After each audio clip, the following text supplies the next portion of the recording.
It's the Rangers Journal Night. Hello everyone, it is Friday and it is 12 o'clock, so you know what that means. Yes, it's time for Gers Talk. We have a weekly roundup of all the Rangers news that's been going on this week.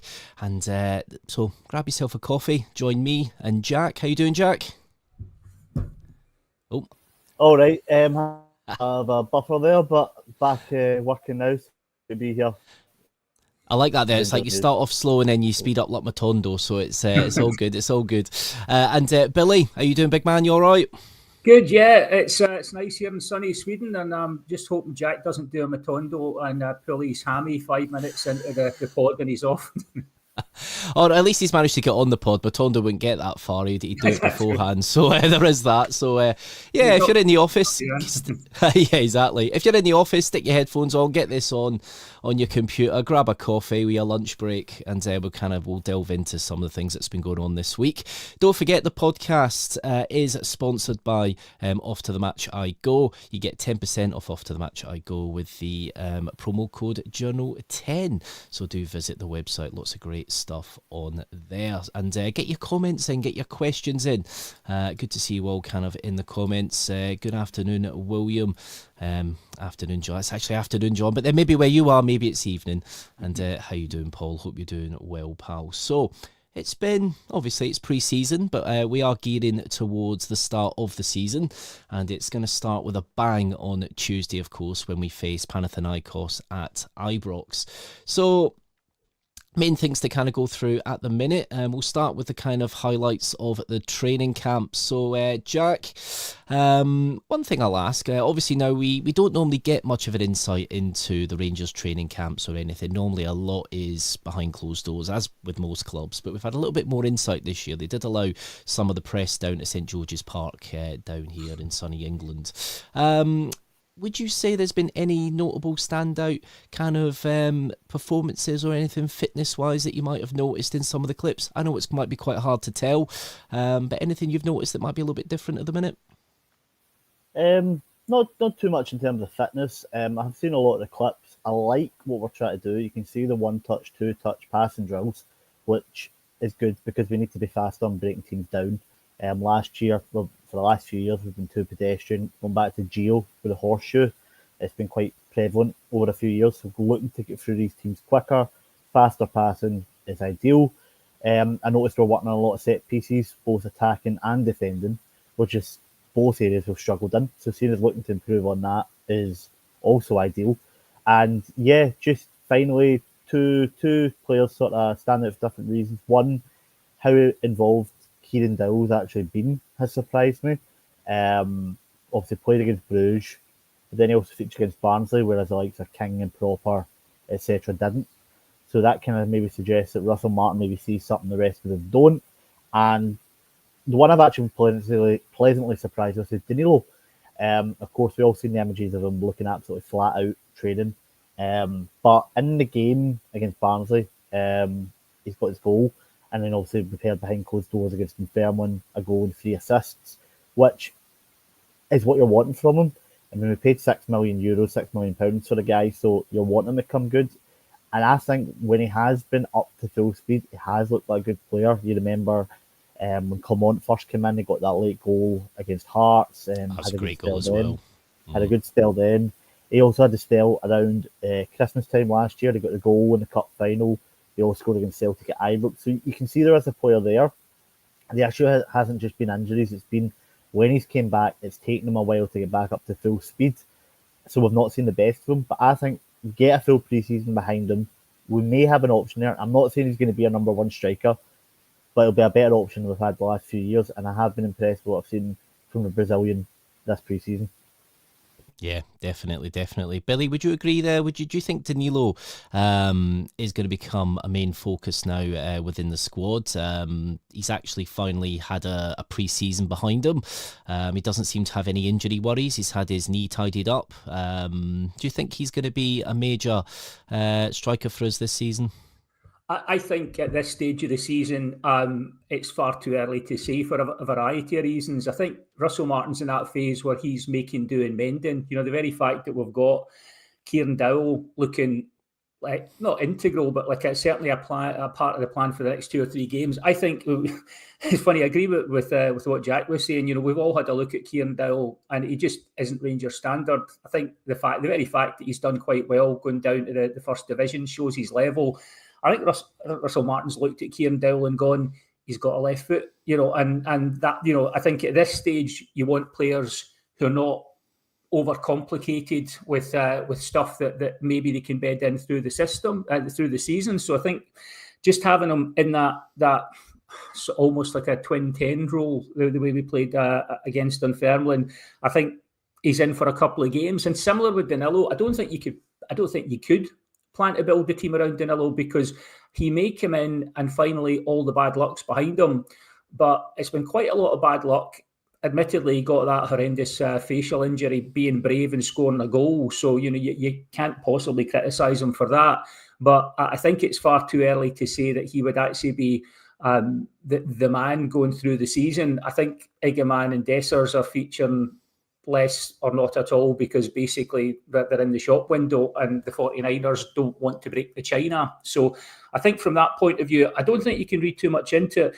Oh, it's funny though, I made the mistake. I do this from time to time as a masochistic thing. I listen to Super Scoreboard just to hear what's going on there, and then remember why I don't listen to Super Scoreboard.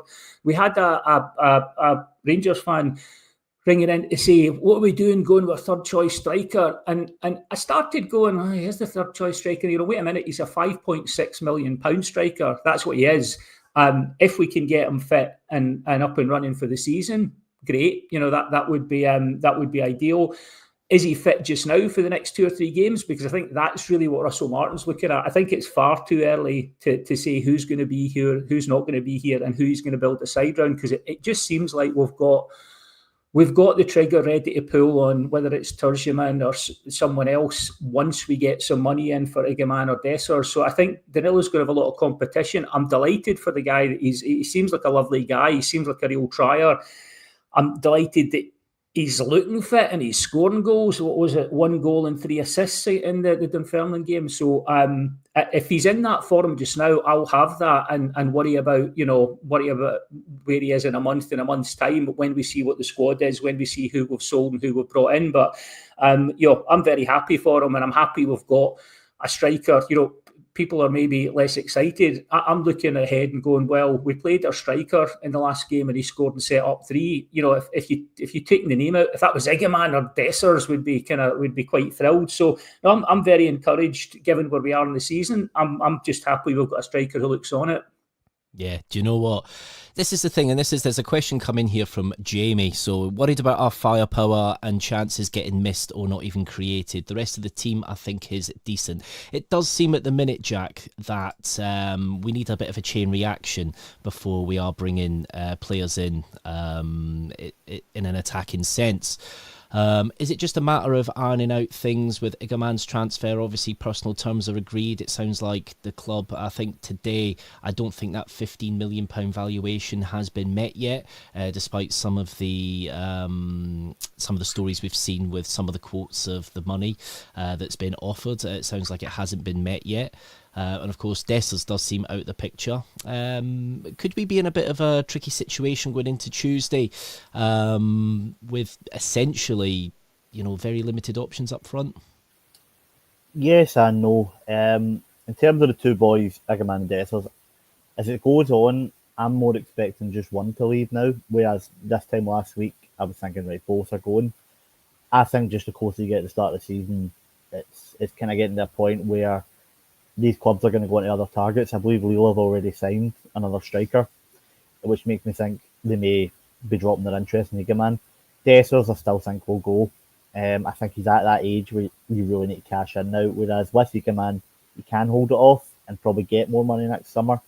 I know there's all the talk about you don't want to keep an unhappy player, but it doesn't really seem like the type to kind of sulk. I think he'll work hard and get a better move next summer if he does stay. In terms of the Panathinaikos game, it's going to be Danilo. The other 2 boys just haven't trained enough. I don't think Dessers has trained at all, has he? I don't believe. I have not seen him in any training gear or any videos or pictures. I have seen some images of Igaman, so I believe we'll probably go with Danilo Eagleman will be your option off the bench, and then the necessity you have young Josh Gentles there. But yeah, Danilo's going to start, but I think he looks good enough in pre-season. And you paid that money for a guy. He's got the experience with Feyenoord. He should be good enough to do a job against Panathinaikos. No disrespect to Panathinaikos, they're a good team, but it's not your Liverpools or your Real Madrid you're talking about here. It's the second best team in Greece. A guy who cost that much money with his experience, his pedigree, should be good enough to lead the line against him. Should be good enough to lead the line. That's what I like to hear. We had a couple of friendlies this week, of course. We played Barnsley at the weekend with a 1-1 draw. It was actually quite rare. We actually got to see kind of highlights of the game, which they haven't really been doing with a lot of the closed-door games, and teams don't generally tend to do it. But we had, probably because we've been so starved of any sort of action pre-season, they've put that one in the highlights reel. But a 1-1 draw against a side it looked like we seemed to have under pressure quite a lot. Obviously, we haven't seen any stats from it, Billy. What did you reckon to that game? Are you seeing any good passages of play there, or was it a little bit of familiar territory where you're seeing a Rangers side kind of all over a team and then lose from a mistake? Or am I reading too much into it, Billy? What do you reckon? I think we are. I think we all do that as football fans. We take these wee sort of scraps of early season and we try and extrapolate.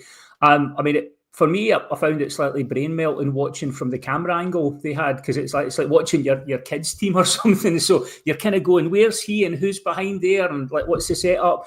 I think we saw some things that would have made you concerned if that wasn't a competitive game. We saw some things that are kind of encouraging if that was a competitive game. These are the matches where you're trying to get the rust out of your system. So I really wouldn't be reading too much into it. It's like if we're going into games and you were getting shellacked 4-0 by a team you shouldn't lose to, that's when you're worried. 1-1s and like 4-1s and stuff like that. I mean, they're encouraging, but I don't think you can read too much into it. I think it was, to be honest, I think it was more just to keep us happy. They put a few clips out and gave us like the 6 minutes to watch. But it's the same with the training videos. I don't think you can overly read too much into those. I know we're hearing great things about Tello Osgaard in training, and hopefully they come to fruition. But you've got history of people like Jardel rocked up for a trial and Ali McCoy was laughing he couldn't trap a bag of cement. He did all right. And then you've got someone like Brandon Barker, who at Man City and Rangers apparently was the best in training every week, but just couldn't produce it on the actual stage. So Thelo Osgaard sounds more encouraging. I think he sounds like he's not going to be a Brandon Barker because he's already been playing first team football at a decent level. But I think we do have a tendency to get, I think probably as well, because we've been starved of the real thing for a couple of months, so we're desperate to so see a bit of footy and see how we're going to set up in this new Russell Martin style. I think it's a training game in a team who's trying to knock out some rust, and I don't think we should get too up or down about what we're seeing in the clips. Yep, now we have some breaking news. I've just went to the UEFA website, which unfortunately hasn't got the squad listed, but we were waiting for today to see what the squad would be for the Panathinaikos game. And Jack, you've managed to find me a link, so top man, what a guy. I'll read out the list now. So this is hot off the press. So the full A-list squad is as follows. Goalkeepers, Jack Butland, Liam Kelly, Kieran Wright. Defenders, Max Aarons, Dija, Fernandez, King, Suter, Tav, Hefte. Midfielders, Osgaard, Bajrami, Barron, Cameron, Cortez, Diamande, Dowell, there we go, Robbie Fraser, Gassama, Raskin and Rothwell. The forwards, which is the one we were just talking about, Cyril Dessers, Josh Gentles, Hamza Egerman and Danilo. So all the main strikers are listed in there, Jack. So any big surprises for you there, or is that just kind of the squad we're expecting? So I've just had the little kind of glance over it. The strikers, kind of expected them all to be listed. Not sure how much Dessers will play, but we'll have a look at that. No real surprises. Dowell included, I kind of half expected, just because he's been involved pre-season. King, you kind of expect just because he's homegrown. I don't think he'll be anywhere near the starting lineup. No one really sticks out from a first glance. You've not got the likes of Davies there. Proper's not there, but that's all expected. So I'm actually quite happy with the squad we've put out. Obviously, I'm not sure on the rules. I'm not sure how many can add for the second leg, but I imagine by then we might have one or two we can rotate in or out according to the rules. But yeah, I think that's the strongest squad we could go for. I'm quite happy with that. Billy, is there anything? I know you might have to look over it again, possibly, but I can read it out again if you do need. Is there any surprises in there for you, or anybody not included that you might like to have seen? Not really. Redvan's in. Is he in the squad? Yeah. It is defenders. Nope, no Redvan. It's Jeff Day, Tavernier, Suter, King, Fernandez, Dija, and Aarons. So that's an interesting one. Yeah, no, I'm happy enough with that. To be honest, as you read the squad out and you're thinking about the numbers that we have to fill and the homegrown players that we have to include, as you're listening to it, it's kind of, well, who else would you put in? We've listed all our strikers because they might not want to play Egeman or Dessers, but you could be in a situation going into the second leg where the tie's on a knife edge, you need a goal. You can't possibly cut your nose off to spite your face in a situation like that. Quite happy to see that they're relatively hardball with the players that are going. And Redvan, I've liked him when he's come in and looked good, but he hasn't done it often enough, and he needs to be moved on. So I quite like the look at that. I don't really see there's anything too controversial. I don't, like I say, maybe Redvan, there's a wee bit of message in there about go find yourself a club. But I don't really see what else you could have done. You like Jack was saying, like Leon King, I don't see him featuring. It's probably more for the homegrown numbers, say maybe with Robbie Fraser. Yeah, it's like, given where we are just now, who else would you really have put in? But quite happy with the ones that are left out, to be honest. There we go. I knew that you could change two players, but Paul has updated there. It's the day before the Panathinaikos game. You've got until to make those changes, so we can make a couple of changes. So if we do bring anybody in and things change, then we can make up to 2 changes. Rob has got a message in. Curtis and Rice part of the B list. So Jack, do you think that's quite fair? Do you think that's fair enough? Yeah. I actually think the likes of Gentles and Fraser could probably have been on that list. I think we've just added them simply to boost the club trained quota.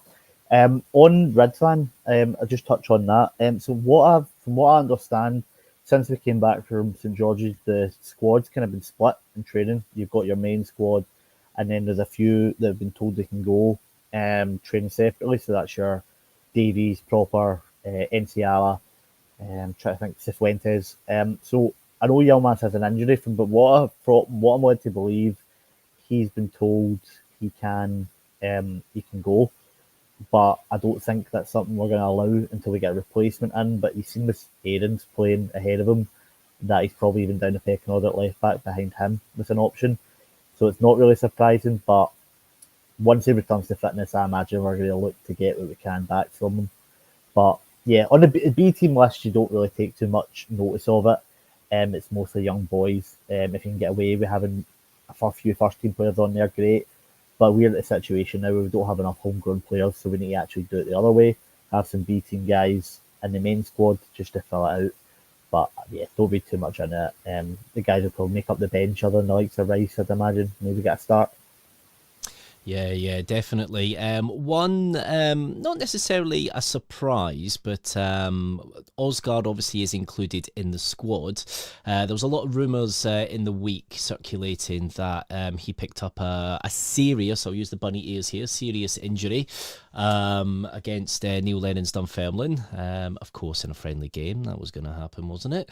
But there's no real update at the minute. Allegedly, the only thing that I've heard, and it's just going off of what some people have said on Twitter, allegedly it isn't as bad as first feared.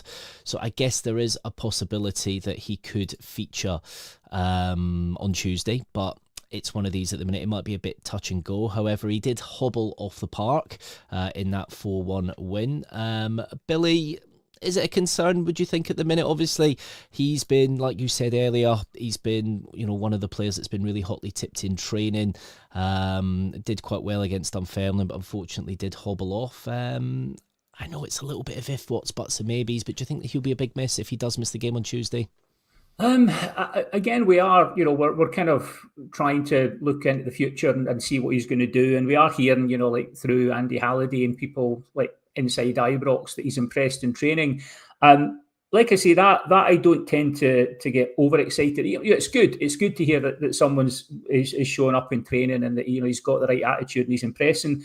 What actually struck me about Asgard is, and I'm not sure yet if it's Asgard or Osgard or whatever, so I'm going to just flip between them and see what fits. But what really struck me about him is that Russell Martin really talked him up when he got interviewed. And Russell Martin's he's been quite measured and he's been, like media trained as you would expect of an EPL manager. But he couldn't quite contain his excitement at getting Asgard. He was saying, we think he can be really exciting for us, and we think he can be really effective, and we know how we want to use him. And the player himself said that, like that he is quite excited about the role that he sees at Rangers. So that actually had me more interested to see him in a real match than anything else. The fact that the manager clearly has got a player he wanted and thinks he's going to be able to do things in the attacking third. So it would be a disappointment if he doesn't make it for the first leg. Equally, if it's a niggle that keeps him out for a week, que sera, you can't risk him getting an aggravated injury and then the week becomes a month and then it becomes one of those sort of like those injury sagas. I'm also on the injury saga side of things. I'm not overly concerned at the moment. It's annoying, and I know we've all got scar tissue from the last 2 or 3 years of endless injuries, but I think it's quite understandable that you've got 6, 7, 8 players coming in from different clubs. You're coming out of pre-season, which coming into pre-season, which is like a time. It's a wee bit like when a plane takes off and lands. Those are like the highest risk times, and I think pre-season is where your body is getting put through the rigors of getting up to speed. They're also coming from clubs where they'll have a different pre-seasons, and with the best will in the world, he's probably never had a pre-season as arduous as the one he's going through just now, because Russell Martin's hopefully imposing EPL standards. They're running about the heat down at St George's. So I think it was inevitable that you're going to get some tweaks and strains. And hopefully, I mean, we literally don't know. It could be something that becomes more serious, or it could just be like, they're being ultra cautious. He's at a wee tweak and they don't want to aggravate it. I'd love to see him play just because, like I say, because the manager was talking him up. If he doesn't play, then I think it was like Paul was mentioning about options like Cortez and Bayrami. So that there are, we have got alternatives, but it's like everything else, it's the shiny new toy. We want to see what it can do. So I'm keeping my fingers crossed he's okay for Tuesday.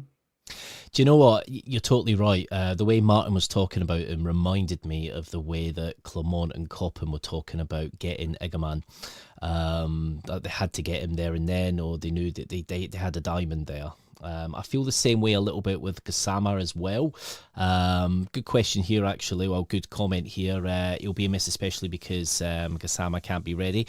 I don't know. I think he has been training. I think he was training off camera, because obviously that picture was leaked from St George's. Somebody got a selfie with him in Rangers gear when the deal looked like it was. I think the deal had been done, but it wasn't officially signed off at Sheffield Wednesday, because the owner seems to be. I think he was thinking he might be able to get a quick sale and might not have to go through with doing that.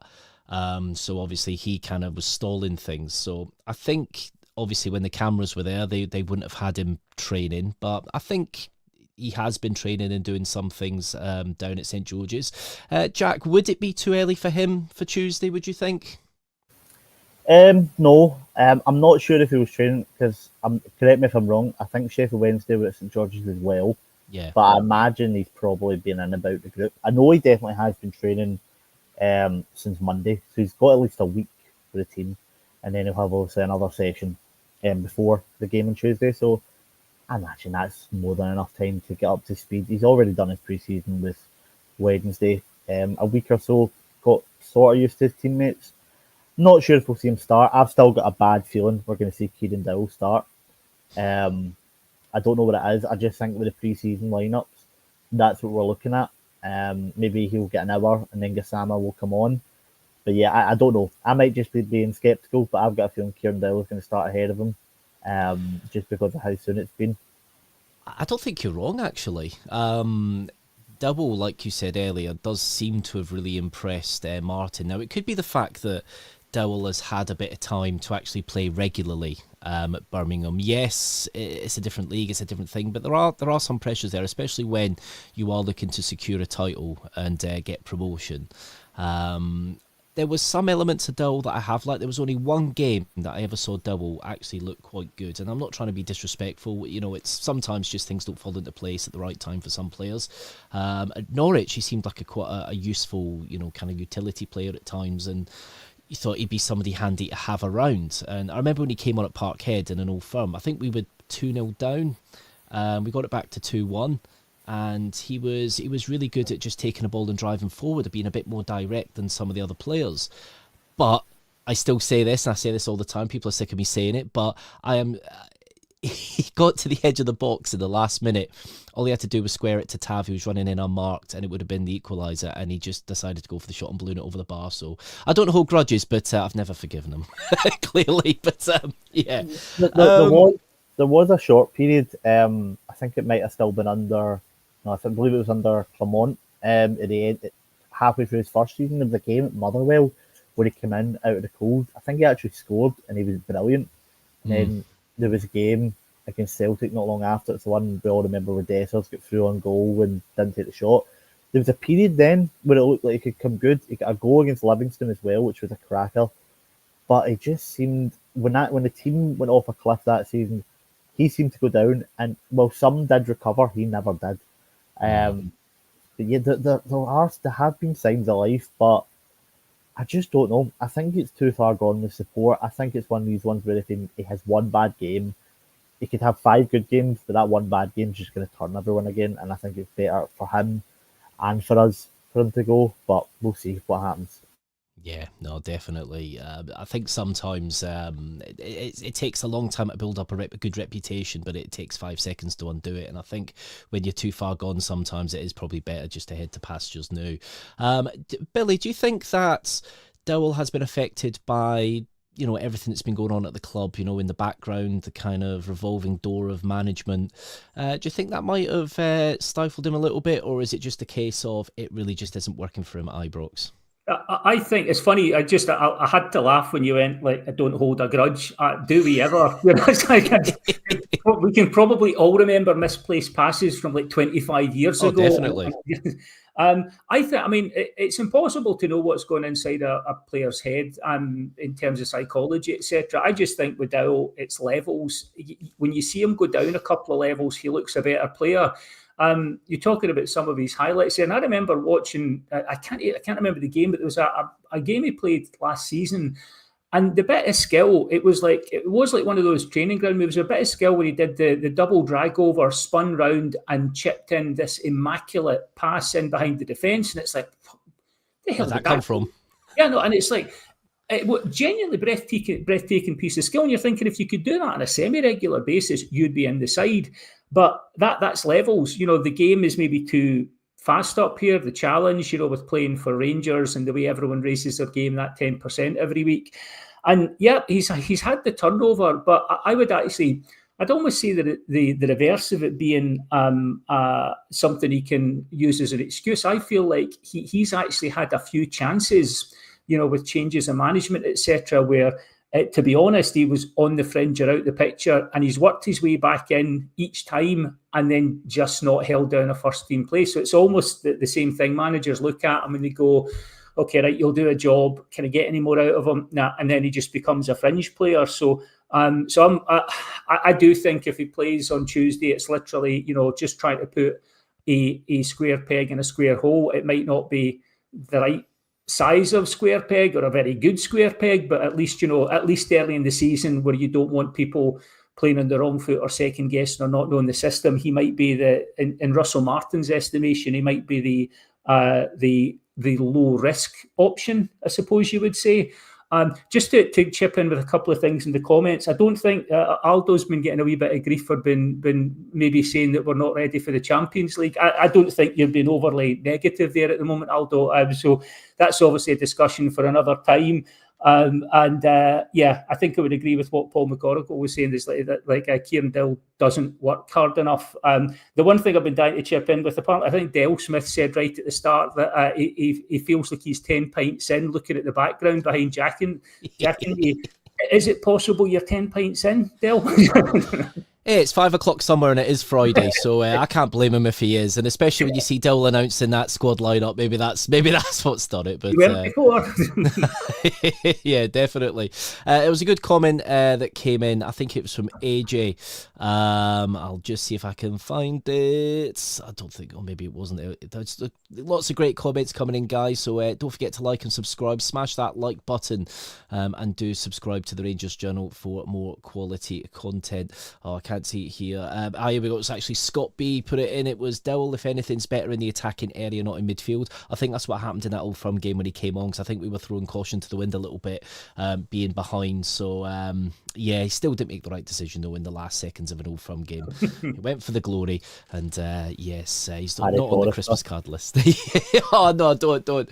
Yeah, no, I've met him a few times actually, Harry Forrester, but no, I haven't mentioned that to him. But if you are just joining us, guys, breaking news: the confirmed squad for the upcoming UEFA Champions League second round is as follows. So goalkeepers: Jack Butland, Liam Kelly, Kieran Wright. Defenders: Max Aarons, Deja Fernandez, King, Suter, Tavernier, Jeff Day, Osgard, Bajrami in the midfield with Barron, Cameron, Cortez, Diamande, Dowell, Fraser, Gassama, Raskin, Rothwell, forward, Dessers, Gentles, Igaman, and Danilo, can't even say it.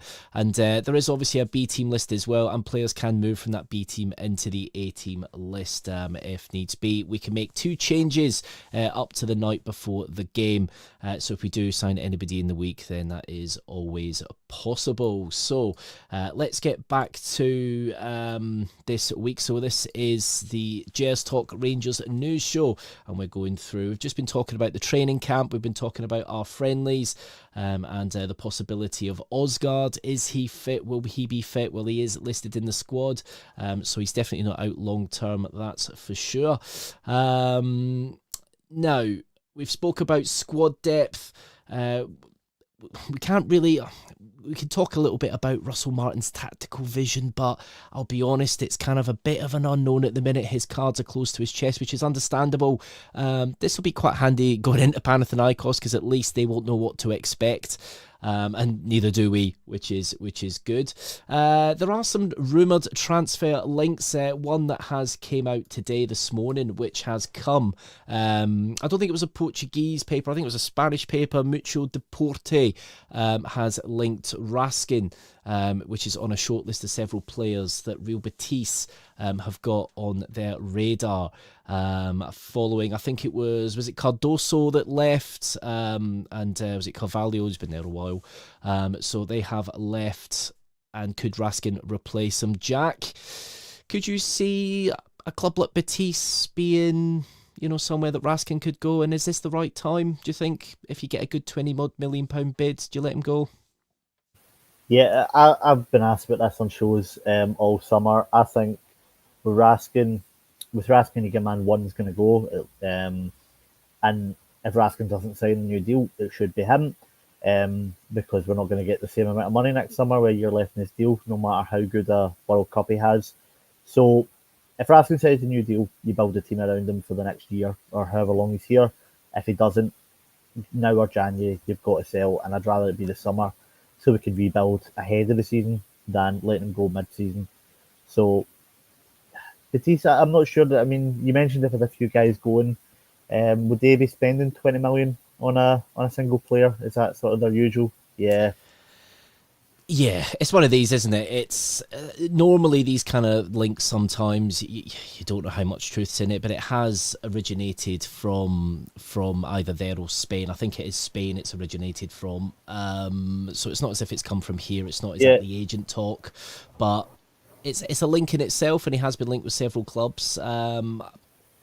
For me, it'd be a bit of a frustrating one right now, I think, because we are starting to kind of build that midfield. I think Martin's getting that idea now, but we can't turn down the money. If he's going to sign the contract and have an extension, fantastic. We can maybe sell him in a year or two.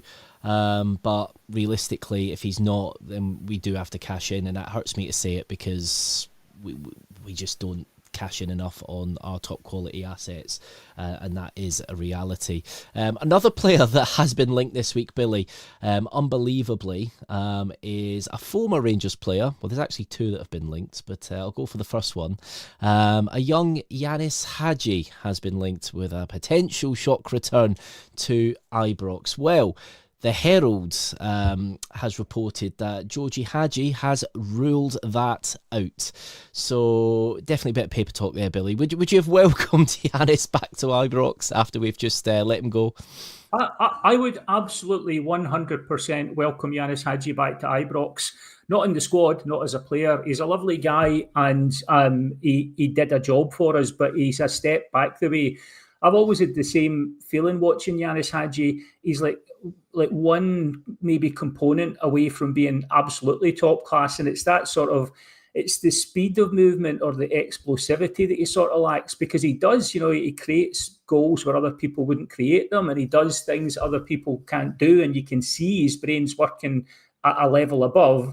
But he's always seemed to me just like a wee bit cumbersome for what he's trying to execute. And I just, it's a backward step. I don't see how he would fit into this style of play either. I don't think he would be fast or mobile enough for it. What I have to admire about Yanis Hadji is the PR operation, that whether it's him and his agent or his dad has running around him, is top notch, because we are talking about Yanis Hadji coming back to Rangers. His dad said it wasn't a possibility, but the papers are talking about it. We are talking about it. His dad's talking about it. And what it does is it keeps his profile high, so that, he's there and people are talking about him, and someone will probably take a punt on him. I hope he gets a decent move. I mean, he knocked back, was it Legia Warsaw was like I think like Jack was saying, was the mega name that he was being linked with. I think he's a good player, but I think that the hype around him, a lot of it is, the superstar status he's got due to the name in Romania. He's the guy on Pepsi cans and stuff like that. He's the guy that's putting out media pictures of him and his wife, with their kid on the way and stuff. And fine, it's modern life. That's how people kind of live, and it's how they generate content and profile. But yeah, welcome him back anytime, just not as a player. Yeah, no, that is fair. I like him as a lad, because he's not like a lot of the kind of lads. He would focus hard on training. He would focus on his conditioning, and he was kind of a bit of a model professional. And you're right, that PR machine was quite good. I think, though, things got a bit weird last summer, actually, about a year ago, when obviously it seemed that he came out saying he was leaving and he was doing this and that, and then there was differing chat, and then his dad was getting involved. And as much as Georgie Hadji was a phenomenal footballer, I think sometimes it's better just to stay a little bit quiet, rather than say too much sometimes, because then it just becomes a bit of a media circus. But like you say, out in Romania, his wedding was live on the telly. It's like watching a royal wedding. It was like watching William and Kate getting married. The guy is an absolute legend out there, and considering, yes, he's played for a fairly big club in Rangers, but he's not a player you'd expect that for a player that's at a Real Madrid or a Barcelona, that's like a world-class player. And that Romanian football does have some good footballers, and Hadji's held in such high esteem, captain of the Romania side, and actually puts in some fantastic performances for Romania, especially I think when they were in the Euros. Just unbelievable. Let's move on to Conor Cody. So turning into a little bit of a saga, Jack. Conor Cody, big Rangers fan by all accounts, wants the move by all accounts. Rangers very keen on the move. It sounded like it was pretty much done, and then things have kind of ground to a halt. So from what I've heard, now this isn't 100% confirmed, I don't have anything inside that people probably don't already know, but it sounds like Leicester are waiting to get further defensive cover before letting him go. And I think as well, when you look at that situation, you think, well, actually, we've got quite a lot of defenders on the books at the minute. Proper hasn't fully secured his move over to 20 yet. I think he's ironing out compensation with the club. Do you think Conor Cody will be a Ranger, Jack? It depends. I know it's kind of a bad way to answer it, but I've heard the same thing. I think it was on yesterday on everywhere that Leicester are wanting a replacement in before they let him go. So for any other player, I think we'd have probably been, no, we need guys in, we're moving on to our next target. I think it's mainly due to the relationship Farewell, director of football, has with Corey from their time at Everton, and he really wants him, is why he's putting this one off. I think we will have a limit.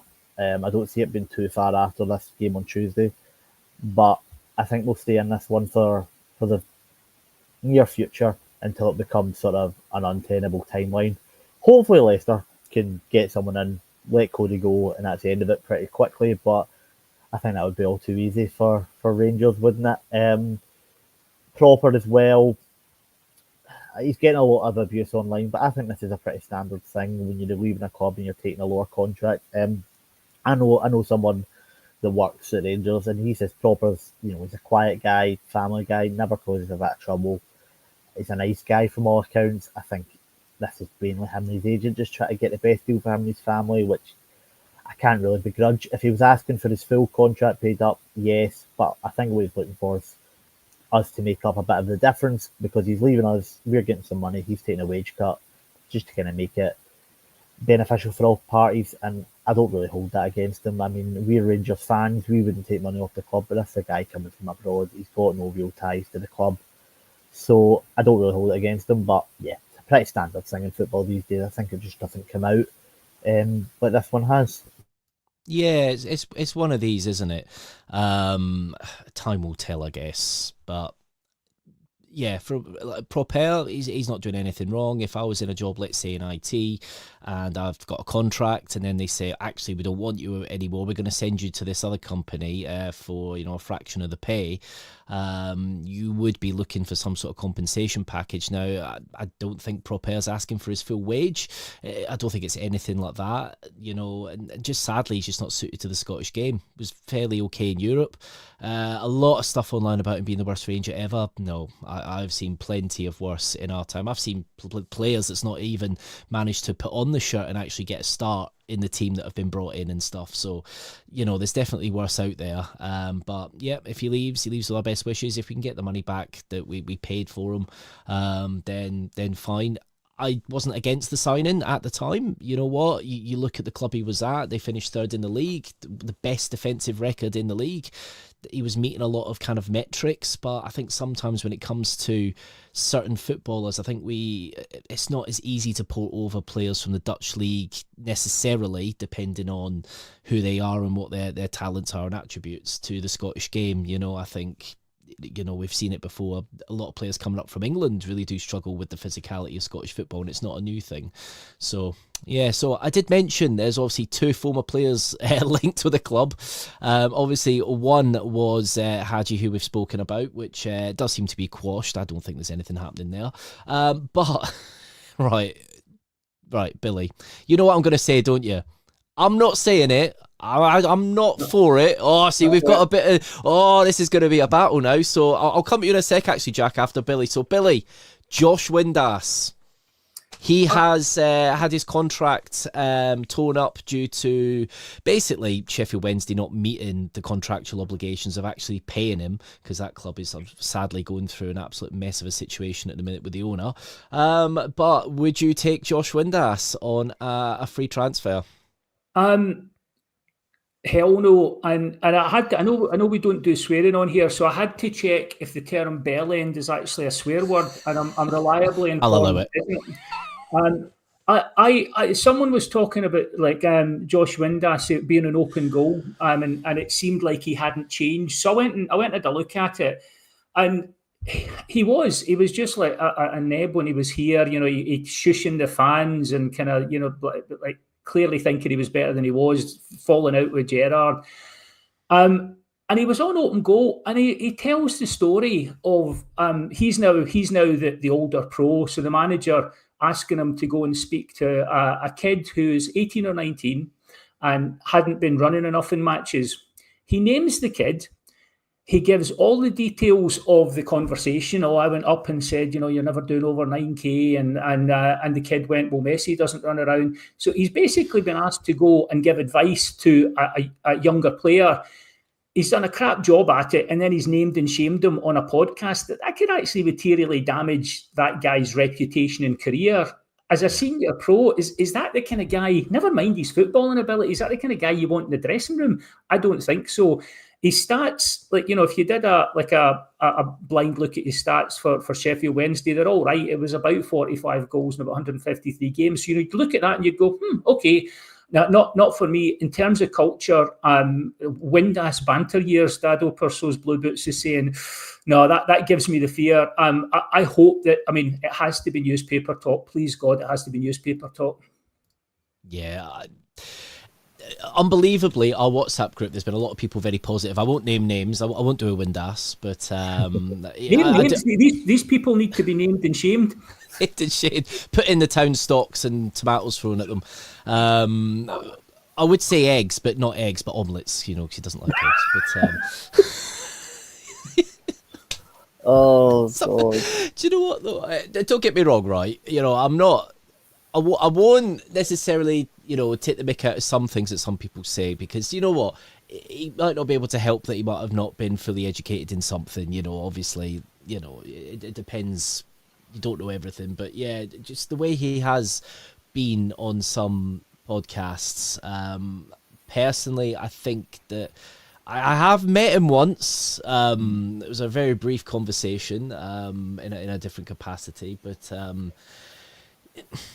I do get the feeling he loves himself quite considerably and thinks that he is way above a lot of other things. And like you say, he might not have had the right media PR training.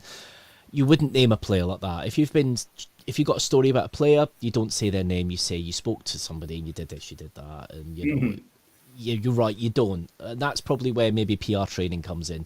Personally, for me, he left under a little bit of a cloud. Now, some people say it wasn't. It was just the fact that he wanted to get more game time, more regular game time. He was told he wouldn't be a starter every week, and he was like, fine.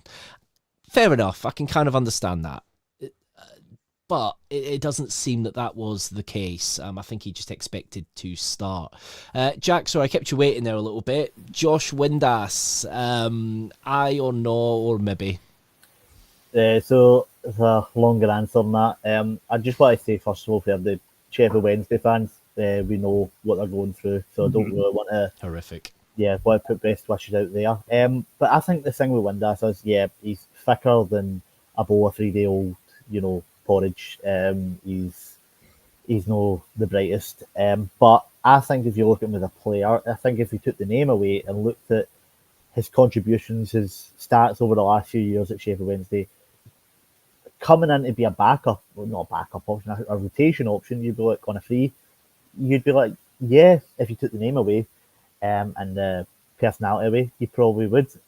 I think though, with Windass, the downsides to the personality, Billy's already went over, but I think at Rangers, you need a bit of a guy that thinks, I'm the Doug, I'm great. Have that ego, have that bravado, just go out there and look at these, other teams and go, yeah, I'm better than all of you, and swat them aside. Now, he had a good second season last time he was here. His goal contribution is slightly put up by the fact he got a lot of cup goals against like Fraserburgh, Ayr United. But he did score some goals. He scored against Celtic, albeit in a defeat. He did score a few big goals. I think if you bring him up to be a starter, then it's a no-go. He's not good enough. He left last time because he thought he was good enough, and Gerrard thought, no, you're a rotation option. But I think if he's nailed it all with his age and is willing to accept coming up as that rotation option, I think there's a lot worse you could do in a free transfer than Josh Windass. I know everybody in the comments is probably going to say, shut up, but I think if you take the name out of it and the personality of it and look simply at his ability as a football player, his stats on a free transfer, it's a good bit of business. He's not going to be in a massive wage. As long as he knows he's not coming up to be, the focus like he was under Graham Murray 7-8 years ago, and knows he's going to be dropping in and out of the team, I think there's worse you could do on a free transfer. If we were paying any sort of money for him, it's a non-starter. But like I said, on a free, based off of his contributions as a player and not him as a man, I'd be all for it. Okay, yeah, no, a fairly nicely analysed situation there, Jack. For me, it's a no. I was kind of moaned at for saying no. I just don't think it just doesn't feel like the right step. Don't get me wrong. In a better team with better players, could his output be a bit more? You don't know, but I think he might be kind of he wouldn't be starting every week. I think the quality has definitely gone up in our squad, even in our bad season last year. I think it's different to the kind of time when he was here. Also, David Craighead, great comment. Yeah, what does it do at Finlay Curtis? Yeah, I don't know. It's one of them. For me, it's definitely a no. One thing though from this week, season tickets. So obviously season tickets have sold out at Ibrox. There's been around about 1,000 new season ticket holders, and I think there's been around 3,000 or 2,000 something seat swaps. Since the tickets have been on sale. Billy, do you? It's always hard to read into it, season ticket sales. But do you think that the high volume of sales, does that say something about fan optimism and confidence going into this season, or is it we would buy it no matter what? What do you reckon? But before I answer that, I'd noticed that in defence of Josh Windass, Cassie was saying we lack personality in the team. There's personality in the personality. Boris Johnson and Stalin have both big personalities. You wouldn't want to be stuck in a lift with them. And my worry is that I take on board what Jack was saying. I think you need those egos like your Lorenzo Amoruso, who thinks he's better than the rest of the world. And in some days he was. But I think you need personalities that lift the team. And I think Josh Windass, if he was on rotation, he just seems like the kind of guy that might bring younger players down. That's my guess. I think Jack made a very cogent case for actually signing him. I still wouldn't, but I think it was a decent case. On the season tickets, I mean, it's what we do. It's like what we did. We were in the fourth tier. We were buying season tickets. So the fact that we're buying season tickets in a season where it's got the possibility to be epochal. The 49ers have come in, and my suspicion is it's going to be a slightly slower build than we would like, but that's okay as long as we're building something. I think we would be selling season tickets anyway because the fabled waiting list is always there. But I think when you add in the stardust of the 49ers, you've got a new manager, look how quickly we've gone from most people really not been that enthused about Russell Martin to going, okay, right, let's give him a chance. Let's see what he can do. So I think there's lots to be excited about. I think it probably is one of those seasons you could have sold like an extra 10,000 season tickets just because the 49ers are in, Russell Martin's in. The matchday experience hopefully is going to start to sort of be something that we notice an improvement in as well. And even if all these things weren't happening, it's what we do as Rangers fans. We buy tickets, we buy merch, we buy subscriptions, and no matter how bad the previous season's been, give us 6 weeks off and we're ready to go again. We're excited. We want it. So I think we'd have sold the season tickets anyway. But I think all the excitement around the 49ers, new manager, new signings, I think that like I say, if they were able to AI 10,000 seats on Ibrox just now, I think you'd sell the season tickets for those this season. Yeah, I do think you would. Speaking of tickets, as of about 10 o'clock this morning, there were loads of tickets available, generally sitting together in the Broomlin Ria. Now, a couple of hours on the Rangers ticket website can make a complete difference, so you don't know, there might not be as much left now. Jack, is that a bit surprising that there are general sale tickets still available at the minute? But from what I can tell, is it not Panathinaikos have handed back a certain amount of their allocation? I think that's the reason behind it. Do you know what? I'm not sure, but if that is the case, then that would explain it. I think they've not sold. They've got their usual European allocation, and they've not sold out up the top. And I think they've just handed it back. And I'm not sure why we put it right on general sale, but I just assume it's logistics. From what I know, it's Panathinaikos tickets. I expect this to be a sellout. I expect Abdu to be right up for this one. Well, that's it, because a lot rides on this, not just Champions League football, but Europa League football. It guarantees us Europa League group stage football next season if we do come through this tie. Because I think currently, if we go out here, I do believe it's qualifiers for the Europa. Is that what? Yes, and then if you don't get through that, then Conference League, which a few fallbacks. Yeah, definitely. I think that's obviously the disappointing thing with the way that we've dropped a few places in the coefficient. We can't keep holding up the league all the time, you know. It's one of these. We've got to have others pull their weight, and hopefully they might do one day. You never know. They hit the post against Real Madrid. Oh, no. The DVD's brilliant, honestly. Yeah, DVD's brilliant. But before we go, Jack, I'll ask you the same in a second, Billy, but what are you expecting from the Panathinaikos game on Tuesday? What do you want from it? What I want from it is, I'd love to see us the complete article, the flowing Russell Martin football we've been told about. I'd love to see us win 3-0, 4-0. What I expect is we'll see some elements of it coming in, the building blocks coming in for it. I think we will win. I think we'll win by a goal or by 2 goals to take over to Greece, which will be a tougher game. I expect it to be quite a raw performance in terms of the style of play, but I think we'll see signs there that will point towards a successful season. Okay, there we go. What do you reckon, Billy? Do you think the same? What do you want to see out of the game? It's early season. I don't think the team that's going to play now will necessarily be very much like what we see in 2 or 3 months. I want to see us go to Greece with a lead, like a couple of goals, ideally. I know they're not playing in their normal stadium for European games. They play in an Olympic stadium where there's a bit more distance to the crowd. So it shouldn't be as intimidating going over to Athens as it would be if we were playing at their normal home ground.